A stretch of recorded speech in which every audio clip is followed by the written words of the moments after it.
Today we're going to be practicing designing and drawing dragon heads. This is actually part 2 of a little mini-series, but it is not important that you are here for part 1. We are pretty much going to do the same thing.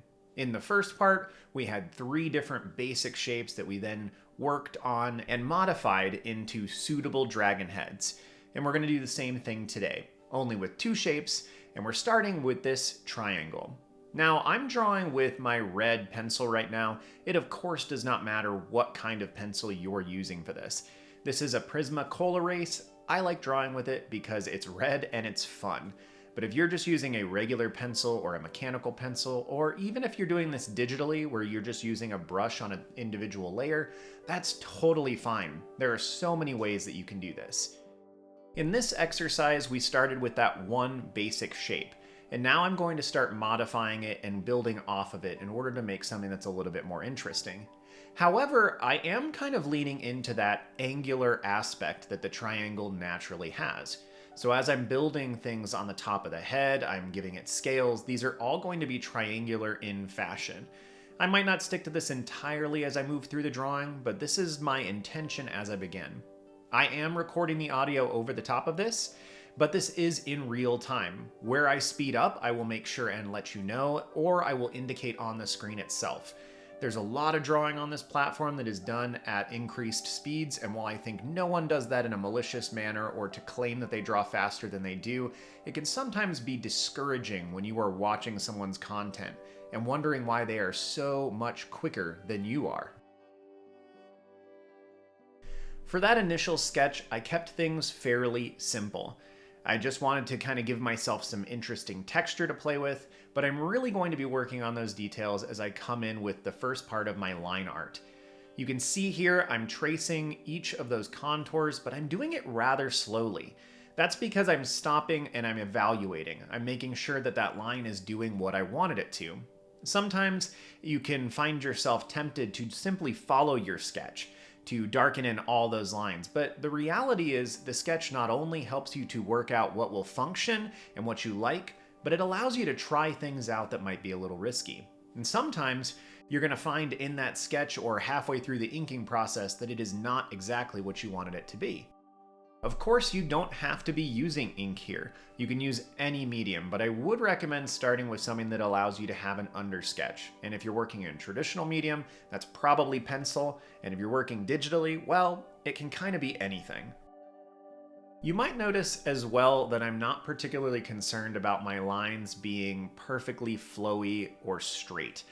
That's because when I'm working on large organic forms, I find that allowing my lines to undulate a little bit, to vibrate or move back and forth, actually implies that there's some additional texture that we maybe don't want to take all that time to actually indicate.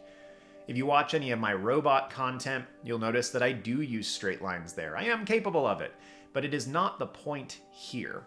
So if you two are drawing beasties or dragons or things like that, you might find that letting your lines waver a little bit can actually imply some additional texture and liveliness to whatever it is that you're making. I think it's also beneficial to say that it doesn't have to be a dragon that you're drawing. These techniques are beneficial when you're designing any kind of creature. It could be an alien, it could be a Lovecraftian or eldritch horror. All of these strategies are going to be beneficial for you. And if you are following along right now, wonderful. If you're not, I would encourage you to pause the video and just get a sticky note, a piece of paper, maybe use, the side of your notes for your classes, and just draw along, draw some little dragons. Don't copy mine exactly unless you really think that's going to be beneficial for you. It's not a necessary strategy. What's most important is to think about how I'm constructing the images. I try to talk over them and talk through some of my logic, but there's a lot that happens internally, which is why I think it's beneficial not only to have the full, unaltered video feed so you can see exactly what I'm doing in the order in which I do things, the pace at which I do things, but also you can hear my thoughts as I'm doing this. The reason I don't always record these in real time is that I'm often a slower drawer when I'm trying to think about what I'm thinking about and then also articulate that. In a perfect world, that is how I would record almost all this content. But it's simply too difficult, and I think that this hopefully This hybrid model makes it the best that it can be for you who are learning and you who are listening. I am going around now and beginning to add in some additional textures just in certain places as I continue to build out the head crest on top. Also, I think it's beneficial to say that the process that I followed here is 3 parts. I am starting with a simple sketch in pencil, then I'm taking a pass at the line art, and finally I'm going to go back through and texture and shade the rest of the drawing.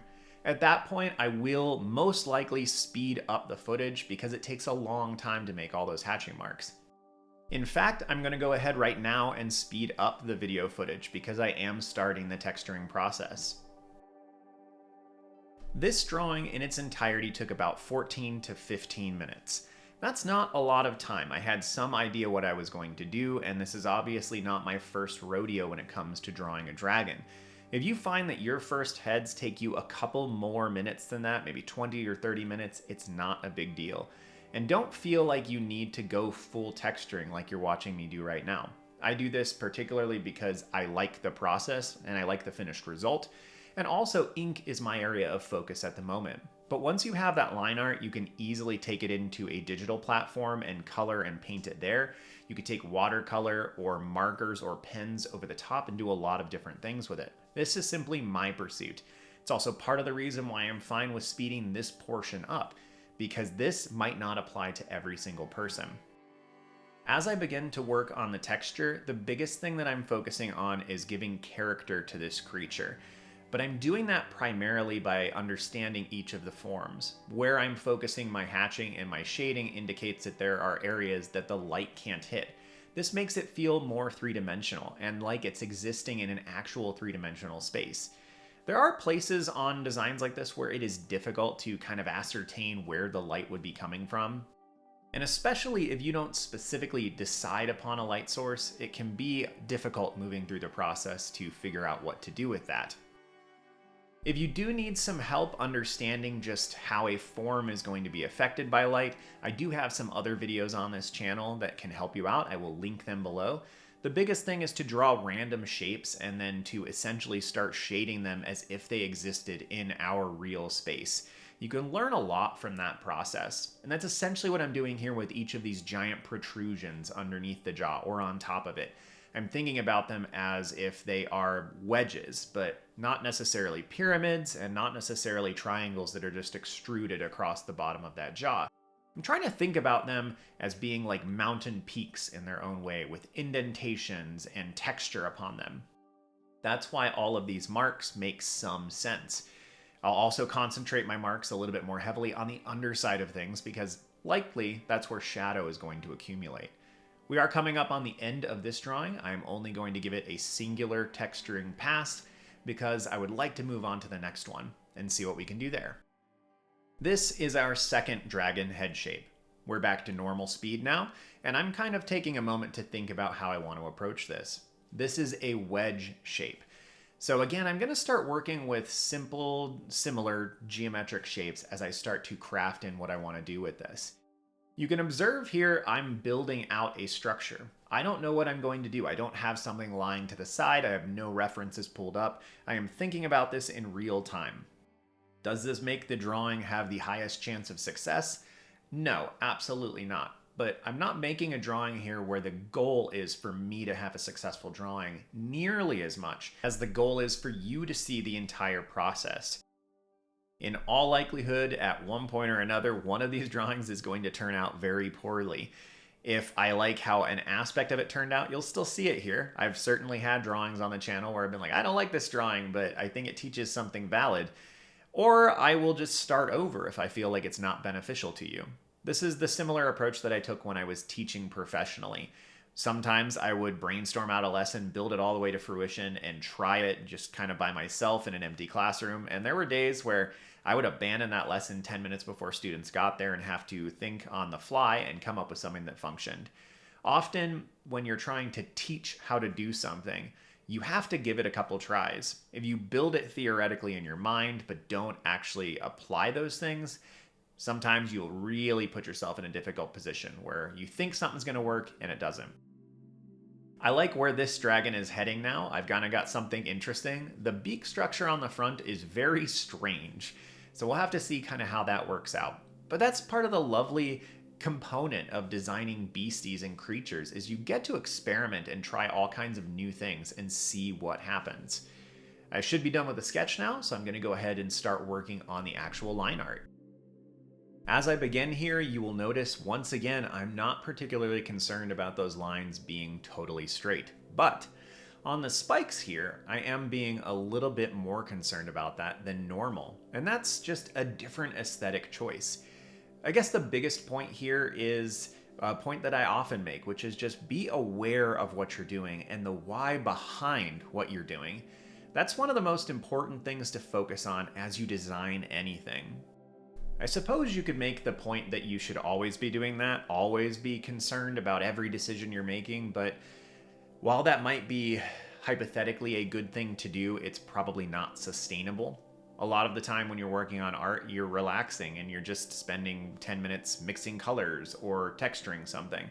And there's a joy to that, a simple joy to that. However, during the design process, I think that it is a fundamental component. Be aware of the decisions you're making.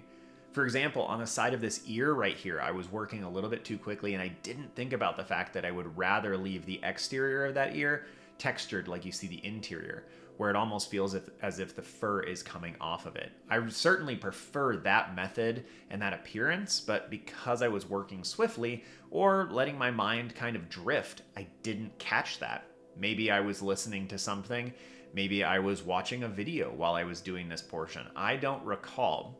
However, when you're working on the design stages of things, it can actually be really beneficial to do nothing else except for work on your sketch and your idea. Unless, of course, whatever you have on in the background is something that you can readily ignore. The eye I'm doing is a little bit different here. I have often been varying them as I work on the examples here. This is an eye that is far more predatory. It has the appearance of looking forward, so you've got good depth perception. What this thing is eating with that terrible, strange beak structure on the front of its face, I'm not sure. It seems like an implement that would be really good at like cracking into eggs, but if it's a big dragon, I don't know what kind of eggs are going to be large enough for it to do that. The other option is probably something less savory, like tearing into flesh, but maybe it's hunting really soft-bodied things. Maybe it's hunting gigantic jellyfish, and so it just needs something, a single implement that is sharp enough to crack through that body structure, and then allow them to eat whatever is inside of a jellyfish. I mean, they're mostly water, but they're what sea turtles eat, and sea turtles kind of have beaks, so I could see there being some similarities there. That's probably something for a future video to like take a look at a specific animal and then design a fantastic or science fiction creature based off of it.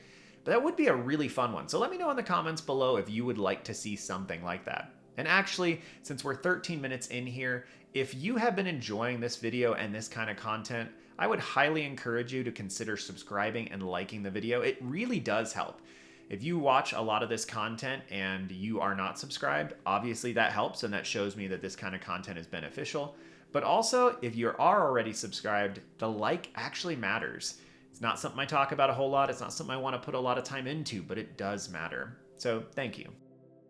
I'm going to begin working at the bottom of each of these horns now, mostly because when I drew them initially, I wasn't 100% sure how I was going to have them built. Are they just flesh protrusions? Well, now they're not. They're actually horns. Something more akin to a tooth or like a rhinoceros horn, or, you know, a tusk, which I know is a tooth, but it's kind of that similar structure where it's made of a slightly different material. All right, well, I have finished with the line art on this one, and I'm now going to begin working on the texturing pass. The line art on this, again, is kind of interesting. It can be taken into any of the formats that I mentioned earlier, but I, of course, being obsessed with ink, and also reaching this point in the drawing where I'm now like in desperate need of it having some texture to feel more realistic, I'm gonna dive in and see what this looks like.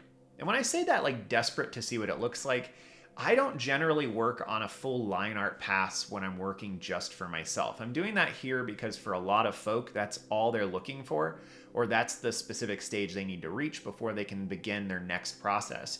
For me, I will often just begin working on a full texturing pass starting at a singular point on whatever it is I'm working on. If you want to see what I mean, you can feel free to check out any of my other content, especially the sketchbook sessions or the podcast, where in the background you'll watch me work on full detailed drawings. I enjoy the texturing, and so I kind of want to get to it as quickly as possible. For me, it immediately begins to make the thing feel alive. And that's where I generally find satisfaction. If I did just line art, I would hit that stage, and I'm pretty much never satisfied with the drawing.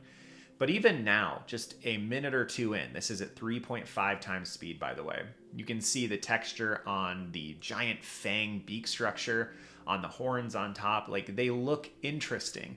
It looks like a drawing that I'm now beginning to become happy with.